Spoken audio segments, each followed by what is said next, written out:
chantier bi dem dëkk fa parce que léegi nag ci biir loolu nag malheureusement ak risque et péril tout à fait ma wax noppi nag génn daw studio bi daw xam nga moo la ñii jiite Sénégal jamono bi barke salaatul Fatiha bis bu borom bi newoon dërëj tey taxaw nii ne leen nii ñu woy mbay. mais nag pas Assane encore une fois peut-être que tout ne repose pas sur leur épaule. c'est eux état wu Sénégal moo mettil chantier yeeg yëpp yi mel. mais Paasan foofu damay ànd ak Asma nguur bi ci kii xam nga aussi Paasan benn affaire dafa am Asma s'il te plaît. tout ne repose pas sur l'épaule.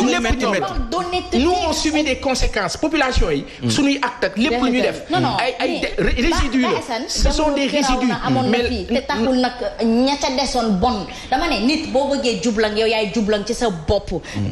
Continuez à le dire et vous verrez si le pays va changer quand on n'a pas des gens sérieux à la tête de ce pays. ci gouvernance donc les gens qui sont à la tête de ce pays ne sont-ils pas sérieux? ma ne tant qu'on n'a pas des gens sérieux à la tête de la présidence du Sénégal. Ils ne le sont pas. Asma Malana, ils ne le sont pas léegi mu jeex.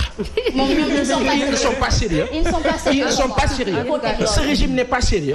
Ce régime agit ak benn machiavélisme, benn méchanceté, benn sournoiserie, benn à la limite un irrespect et de l'irrévérence totale. Je parle pas de ñëpp, je parle du régime. Je parle du régime, je parle du chef d'État qui a son style et son style ne nous agrée pas. Voilà. Paasan, je comprends ton amertume.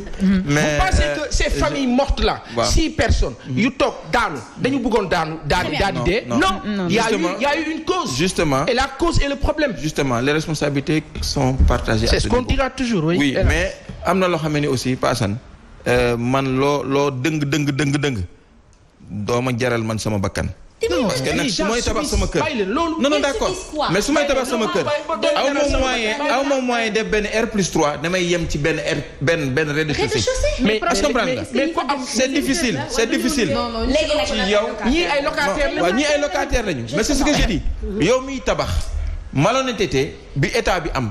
soo ñëwee ñëw am malhonnêteté boobu aussi yaa ngi état bi yéen a yem. Moustapha Thiam xaw ma Modou Mbacké Thiam dama ne doo ko man su fekkee damay tabax bu may tabax tey. yow tu ne le feras pas. supposons man may tabax xam nga doo ko def. bàyyi ma man je parle en global. c'est ce que j'ai dit. man bu dee damay tabax. waaw ma ñëw dem banque lebal ma.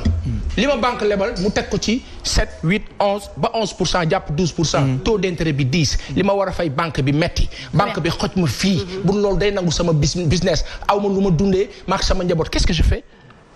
Qu'est-ce que je fais? Non, qu'est-ce que je fais? C'est-à-dire que non, pas dans l'intention. Ce que je dis, c'est pas ça.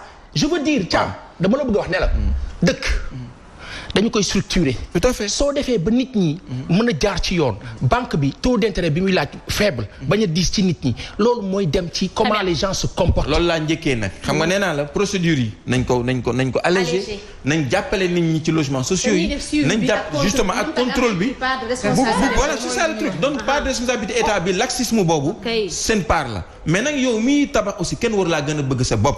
parce que aussi su fekkente ne da ngaa ñëw gis benn entrepreneur boo xam ne nii il est malhonnête. nga jox ko mu dem jëndal la au lieu mu defal la 1 tonne mu ñëw defal la benn demi-tonne mais yow mais la confiance ne suit pas le contrôle yow yaay xool parce que en tout état de cause su problème amee bu ëllëgee moom dem na ak sa xaalis. yaa ciy des donc plus de vigilance de la part de nous. plus de vigilance tey pour revenir justement aussi à la question de à qui la faute état bi dina ci am wàll askan gi am ci wàll man je garde en perspective mooy que le chef d'État de l'État actuel ci askan gi la bàyyeekoo c'est notre société qu'il faudrait réparer et cette société-là qu'elle endure une malhonnêteté supérieure ou politique ne doit pas justement déteindre sur son comportement wolof Njaay ci gàttan day naan mar naan bu la tax a naan petit bu robinet xellee nga rus donc à un moment donné il faut que ñu defaraat suñu toogaay ak suñu taxawaay mais non pour revenir aussi architectes yi ñoom seen ay tarif dafay xaw cher dans le temps xëy na loolu moo tax askan gi dem ba jàpp ni peut-être doomu patron yi wala patron yi ñoom moom architecte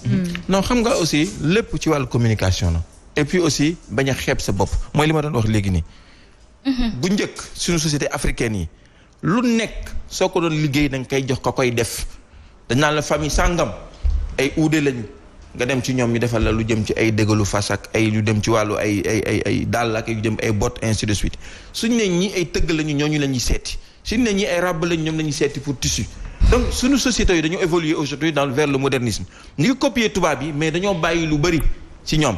ñoom la ñu baaxle. dañ ko faa teg jël lu bon li. c'est aussi ça le problème. donc mënuma ñëw fekk benn waay boo xamee nii man maa yow ñoo màggandoo ci koñ bi ma màggandoo yow ci koñ bi gis ngay nekk maître maçon sama kanam di dem ba benn jour nga xëy rek ñama man entrepreneur la jàngoo ko fenn te man leer na ma ne jàngoo ko fenn ma ñëw jël confier sama kër est-ce que comprendre nga mais jamono lu mu metti sa bakkan da nga koy sauvegarder. mais nag dañuy respecter les normes de construction. c'est ce que je dis les normes de construction ki koy respecté te jàng ko da ngay dem seeti comme respecté ko. mais soo demee seeti koo xam ne moom mënu ko. mais c'est clair que da lay rey. may ma ko rek xasuma. il faut pas aussi verser dans la facilité. may ma ko xaj na ci yaatu na. ma kii facilité buñ ci verser aussi. benn question ma ne. stade Demba Diop ku ko defar. baal ma rek. xam nga xel dafa baax. ku defar stade Demba Diop.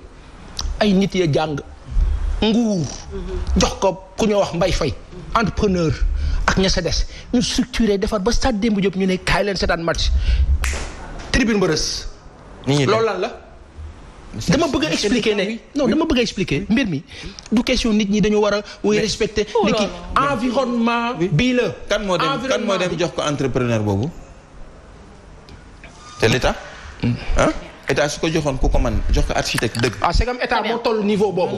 moo tax ma ne la état toll erreur bi état bi def yow mi di particulier bi erreur bi état bi def yow mi particulier bi soo ko defee mais tu subis les mêmes conséquences. boo waree liggéeyloo fukki dërëm tamit joxe juróomi. c'est ça ça revient. mais ma am fa fulla man miy tabax te su responsabilité amee bu ëllëgee civil et pénal man la ñuy topp. man ma fexe man aussi ma teg ko ci yoon. yow man aussi yow mi ma jox aussi nga contrôler da nga maa jox 25 ma ne la 25 lii la mën a def. très bien soo bëggul ma bàyyi la. Aïcha, la responsabilité est partagée qu'elle soit sur les épaules de l'État.